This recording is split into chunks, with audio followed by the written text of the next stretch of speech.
Hello everyone. We are now on chapter 4.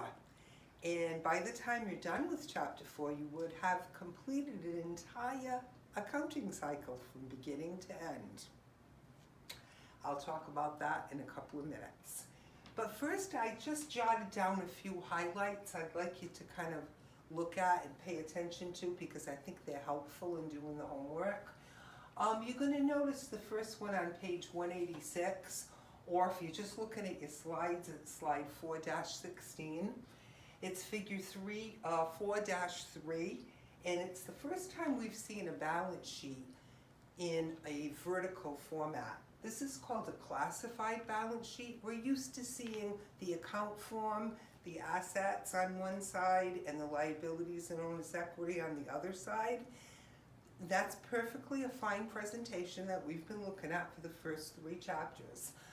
That's called an account form because it looks like a T account, okay? And assets equal liabilities plus owner's equity. So it shows the accounting equation perfectly. The classified balance sheet also shows the accounting equation perfectly. The only thing is there are more accounts, so they put it in what's called a vertical, it's called a report form because it reads like a report. And if you look on either slide 416 or page 186, you'll see it, and you'll see what I mean. It has the same information, except the assets are broken up into 2 categories, like subcategories. You see your current assets, such as cash, accounts receivable, supplies, so on, and your prepaids.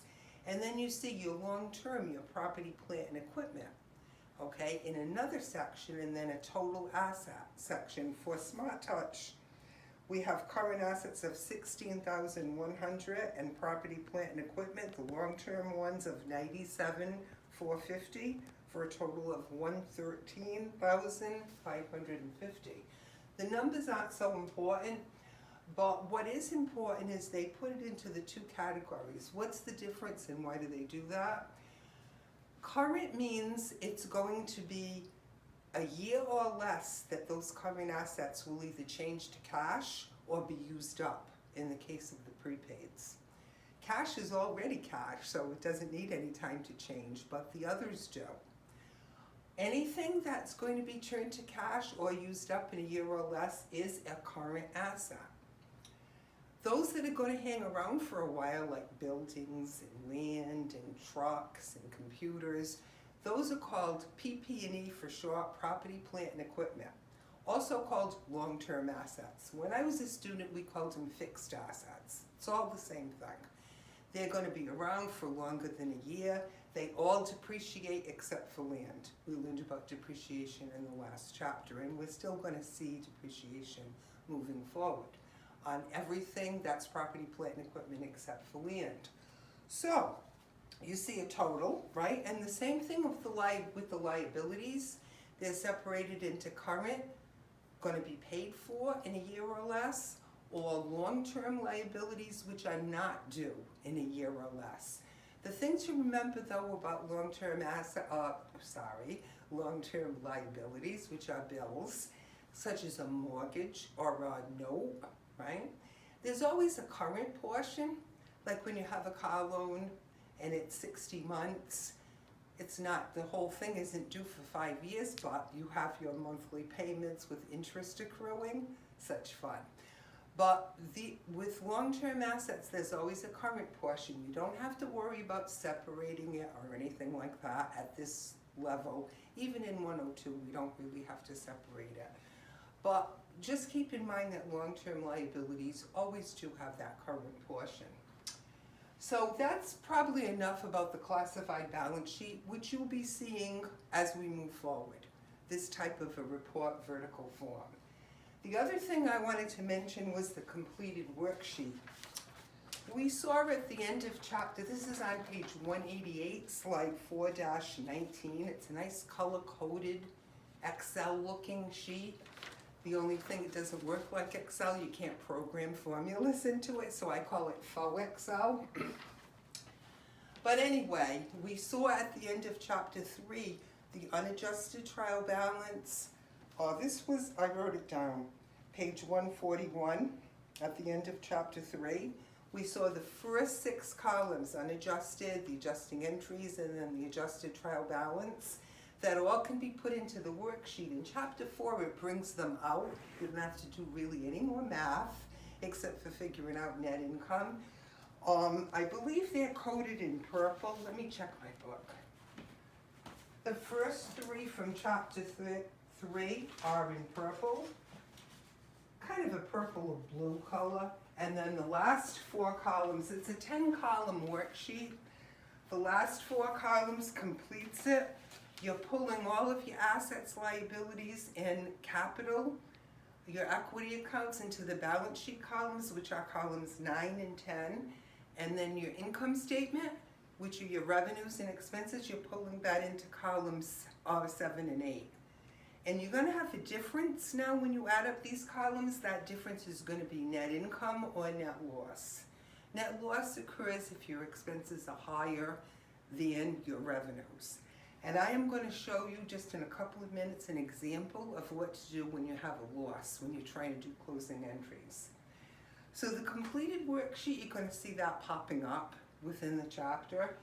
So that's, and it's, if you do use a worksheet, like in the workplace, they're very useful, they're very helpful. You don't have to do separate trial balances because everything's on the spreadsheet. So I want to mention that. Also, if you check out the really great example they have in the chapter from page 194 to 190 to 194, they go through the 4-step closing entry process for Smart Touch Learning. It's a really great example showing step by step. I'm going to do a couple of them for you, one in this video and one in the next video, so you can check that out.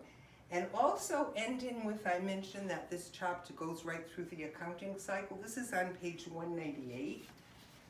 And let me just get it. I'm sorry I keep walking by, but I don't have enough tables. So 198 is Exhibit 4-8. And what it shows, and if you're looking at your slides, it's slide 4-30, almost at the end of the chapter. This shows I believe it's a 10-step accounting cycle, which is exactly the same for all businesses, no matter how small or how big. And the thing about this cycle, the 10-step cycle, we've gone through each and every step by the time we finish chapter 4. If you look at the first step, it says start with the beginning account balances, step 1. In our case, they were all 0 because Smart Touch was a brand new company. So we started out with 0 balances. And then we did the analyzing, right? And even in chapter 1, which accounts are affected, are they increasing or decreasing? We put them into that crazy looking Excel sheet and had to add them and subtract them after every transaction. It was very time consuming, not fun. And then in chapter 2, we learned how to answer the third question. Should these increases and or decreases be debited or credited? And for that, I gave you the dead coil acronym, right? And hopefully you found it helpful. There's also rules in the book in chapter 2 if you like that better. But by the time we got into chapter 2, we learned how to answer the 3 questions. And that's called analyzing transactions and making journal entries, debits and credits, and posting them to the T accounts. We made our unadjusted trial balance, even though we didn't call it that. And then we came to chapter 3, which is, now we're on step 5. Adjusting entries. In chapter 3, chapters 5 and 6, steps 5 and 6 and 7, make the adjustments, post them to the T accounts, and make the adjusted trial balance. Okay? Once you've done that, and you have all your adjustments and they're posted and the account balances have all been brought up to date, by you doing the adjustments, you're ready to do your financial statements, which are now going to be correct. So doing that, we're up to step 8, preparing the financial statements, which are income statement, statement of owner's equity, and balance sheet. Once we've done that, and we have everything measured for the period, we do closing entries, which we learn about in this chapter. It's kind of a funny word for what this is. It seems like when you say you're going to close accounts, that you're going to make them go away. Okay, that's not true. It's a really silly name. What it means is you're going to empty them to zero. You're going to take whatever balances are in those accounts and you're going to make them zero, because you've already measured them with doing your financial statements, and you're going to start out with a clean slate. The accounts that we do close to zero, we call them temporary. That's another weird name. Like they're going to go away. They're not going away, just the balances are going away.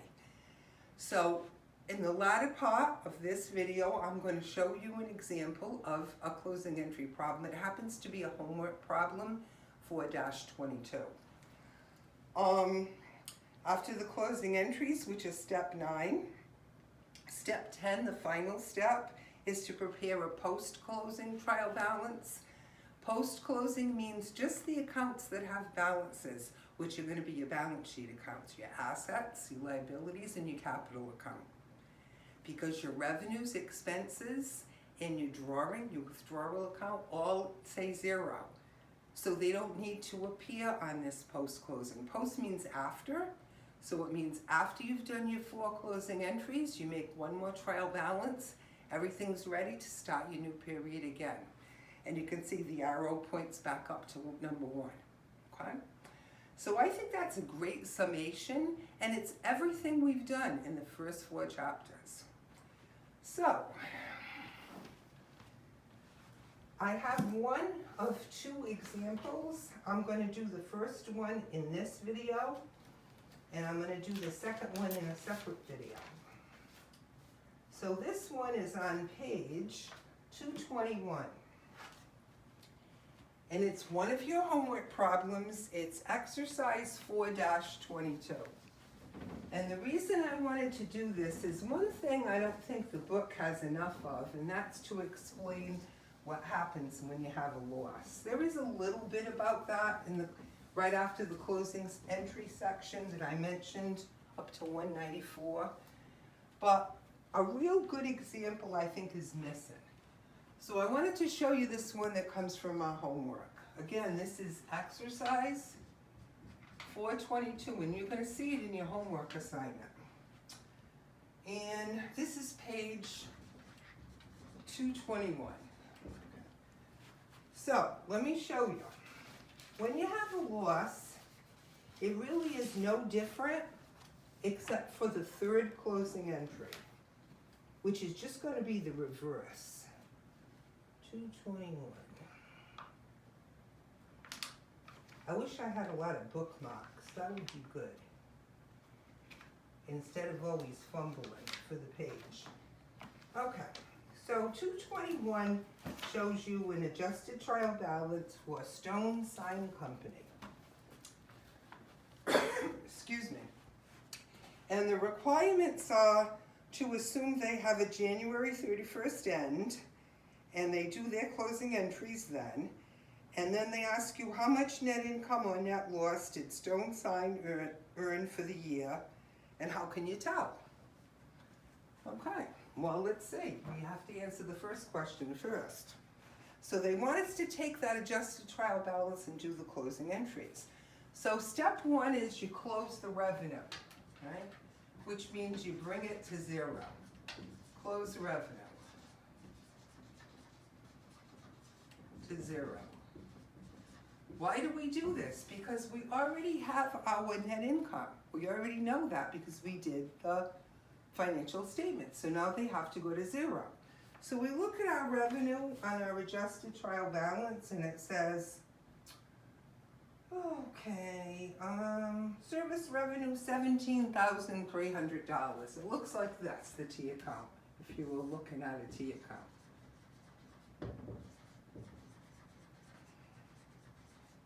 That's what it looks like. Okay? And that's how much is in the income statement under revenue. We want this to say 0.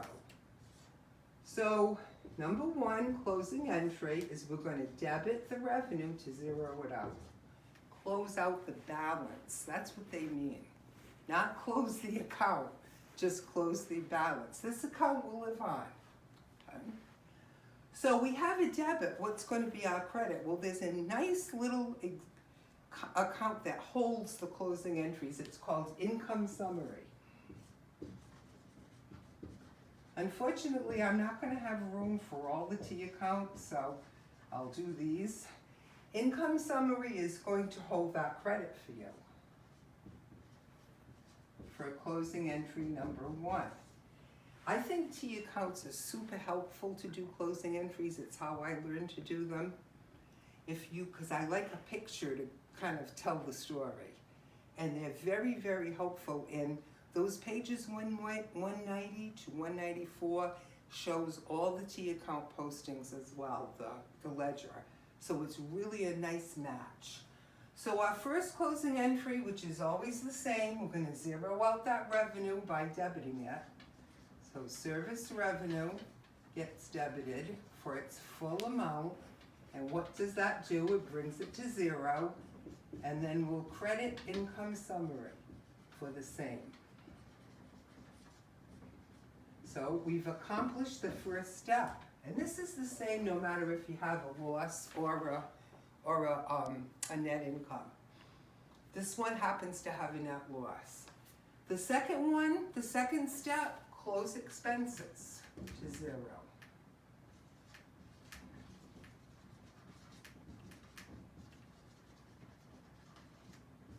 And again, our income summary is going to take care of holding the total. And that's fine, but it's going to be here as a debit. We're going to credit each expense, and it only has 4. I might be able to fit it. So we have salaries. I'm abbreviating. Supplies. And we have 2 depreciations. It figures. Depreciation, expense. I'm going to put building B. I know this is hard to read, my apologies. Depreciation expense. And this one's furniture. Okay? So I'm going to put the balances from the adjusted trial balance, $33,200. Okay? You can see, oh, I think I made a mistake on the service revenue. I took the wrong number.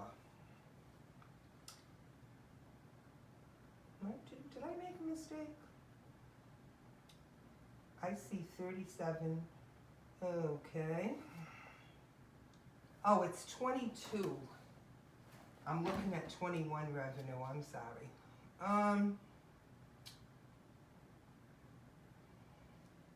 I was reading 21 and doing 22.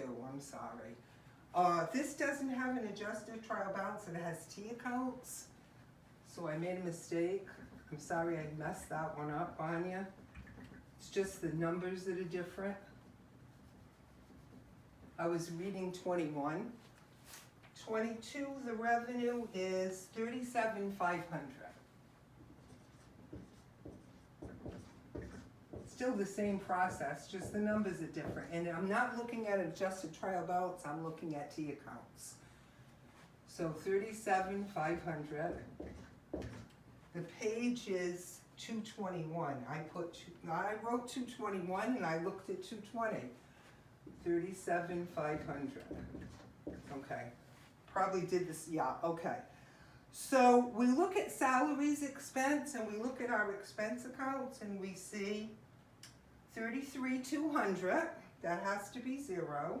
Supplies expense, we see $2,700, also has to be zero. Depreciation for buildings, $700, also zero. And $1,500 for the furniture. So that's what they look like in the T accounts. There's no adjusted trial balance here, but they do show us the T accounts of what needs to be zeroed out. So we're going to credit each one of them to bring them to zero. And the important thing when you're doing the expenses, You have to do each expense separately or it will not zero out. But you can do one total and put it here in income summary. So 2,700 zeroes out the supplies and a credit of 1,500 the depreciation. Add those all up and we'll have step 2. I should have put step 2. Yeah. Number 2, number 2, number 2, number 2. Okay? So we add those all up and it comes to 44,000. Oh, I forgot to change the number here, I'm sorry. 37,500. Would help if I didn't make that mistake with the problem number. So step 2, the total of the 4 expenses I just zeroed out is, unfortunately, more than the revenue. 44,400. Okay, this is a problem because they're not making any money in this period. They have a loss. The loss is the difference between the expenses and the revenues. They have a $6,900 loss. So the only thing that's different, really, is when you get to step 3. So let me do the entry for the expenses, which will be to debit income summary for the total of expenses. And unfortunately, they're more than revenue. And remember, you have to credit each one separately. Salaries expense, supplies, and the 2 depreciations, the building, as well as the furniture. Okay, so I'm gonna have to write small. Salaries, 33,200. Would zero that out. The supplies, 2,700. Depreciation for building, 7,000, and 1,500 for the furniture depreciation. Okay. So I'll be able to fit one more, and before, because number 4 is the easiest one. We just have to zero out withdrawal. So step 3 is to close net income or net loss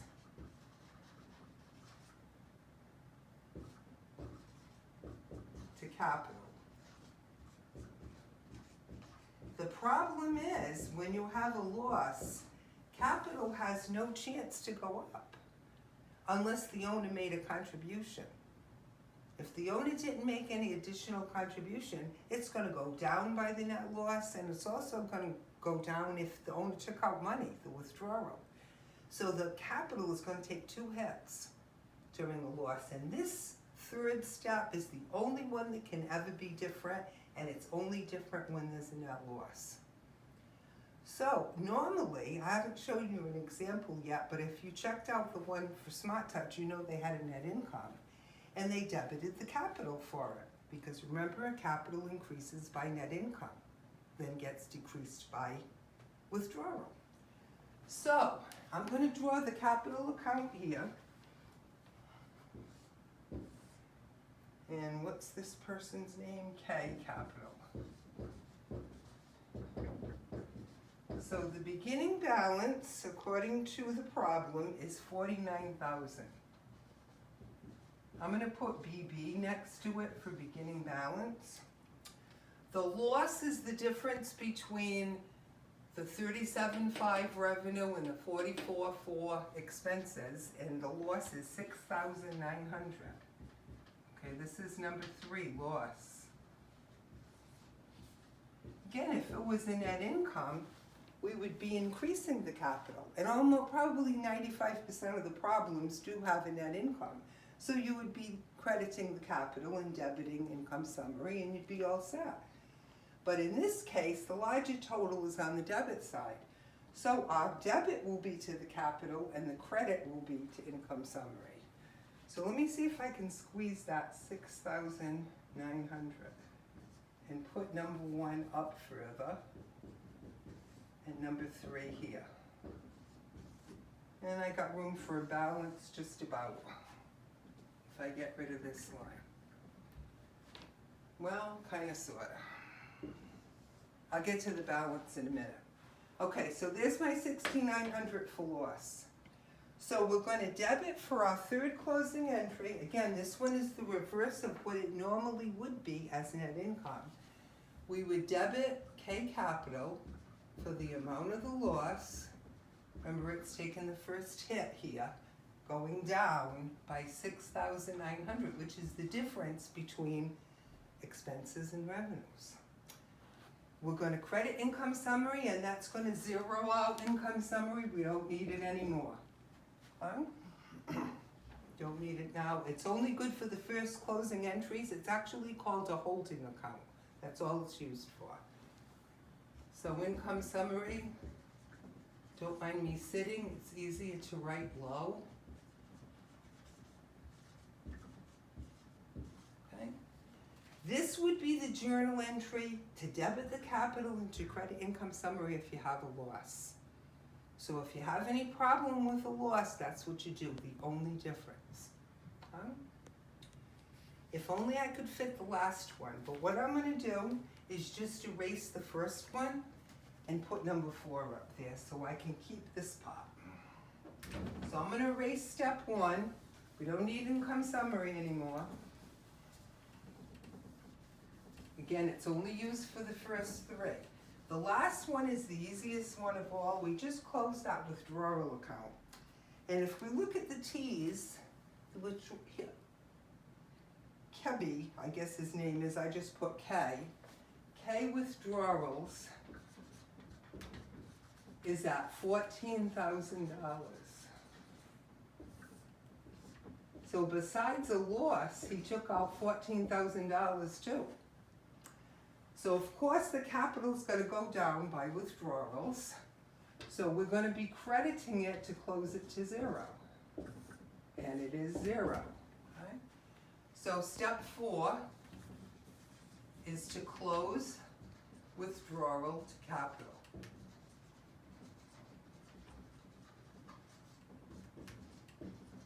And this is always done the same way. You debit the capital for the amount the owner took out. This is going to bring it down. And unfortunately, it's the second hit that the capital account took because they had a net loss. And credit the withdrawal for the amount the owner took out. Okay. So I have to post this into the capital. And now we'll have our new capital balance, and this is the withdrawal. So now we're ready, and this is going to answer the second part of our question, right? How do we know? What's the balance of the capital account, and how do we know? Well, we know that it's $49,000 originally, went down by the loss and also by the withdrawal. So it came down by $20,900. So the balance of this Kebby capital now is $28,100.